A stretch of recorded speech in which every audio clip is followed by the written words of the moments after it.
Брикс нормалы бір инкубаторы бүгін сауат шаға. Мына енді настройкс турасында көп сұрайды.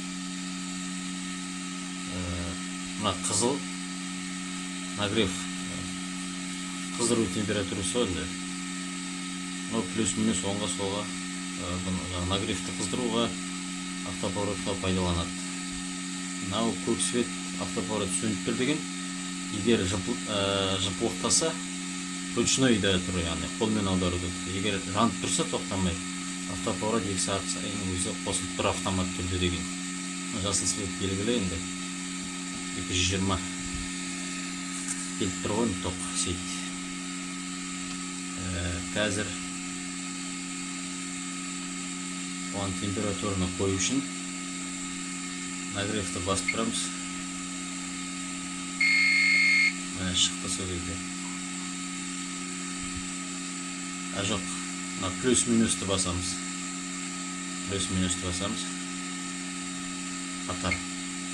Секунд ұстап тұрамыз. Міне. Мына температураны көтереміз, мына түсіреміз. Бізге керек температура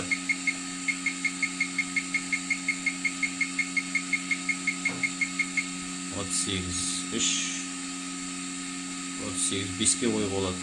Потолок негізі 38,3 пен 5 аралы. Ортасы 37,8, ең төменгі температура 37,3. Мен осылай қоямыз. Басып тұру арқылы. Азғантай секунд. Болды, басқа ештеңе жоқ. Автоповорот.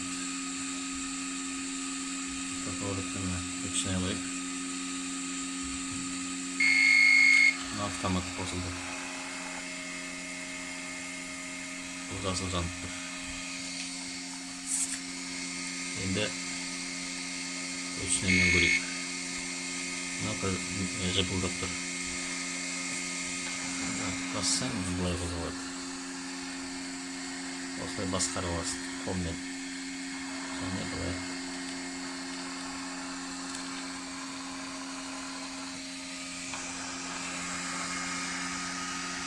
Бүйтіп ортасына да қойып болады.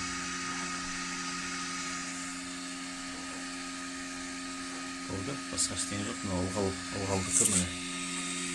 Мына ішінде бір ыдыс, егер бір ыдыс тұрған болса, мына 35 пен 70. Мынаның аралығын есептейсің. 2 ыдыс тұрған болса 55 пен 80. 2 ыдыс енді 80 пайызға ылғалды көтереді. 2 ыдыс болса.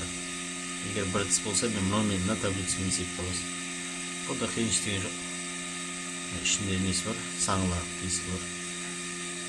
Бүйтіп жауып тастайсың, кішкентай тиіп.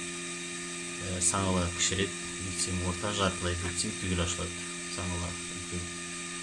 Қарапайым нәрсе бұл. Бұлай тұрады, әзірше бір банкіменде, бір ыдыс. Мынау енді аккумуляторға қосылатын ол. Аккумуляторға қосылатын болды. Жағамыз. Бірақ енді әлі кішкене қызу тұрып.